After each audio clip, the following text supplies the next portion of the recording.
প্রবাসী যে কোনো একজন বিদেশিকে একবার জিজ্ঞাসা করো, ছেলেরা জিজ্ঞাসা করো একজন প্রবাসীকে যে টাকাটা জমাইতে কি পরিমাণ কষ্ট, কলিজাটা মাটিতে লাগিয়া যায়। আমি নিজে দেখছি তো অসংখ্যবার হজ উমরার মধ্যে কত মানুষ দেখলাম কি কষ্টে টাকা রোজগার করে,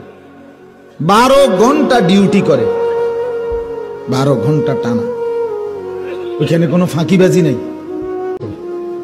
নিজেরা রাইন্দা খায়, নিজের জামা কাপড় নিজেরা ধোয়। এক ছেলে একদিন আমারে কইতেছে, হুজুর আজ 11 বছর বিদেশ, একটা ট্যাবলেট জীবনে কেউ কোনোদিন নাই কদুর খুল্লা দিবে, সব নিজেরটা নিজে করতে হয় হুজুর। কত সময় জ্বরে মাথা ব্যথা, এই পাশ ওপাশ কাতরাই সারা রাত, বিবি নাই, সন্তান নাই, বাবা নাই, মা নাই, কেউ যে একটু আদর করে হাত বুলায় দিব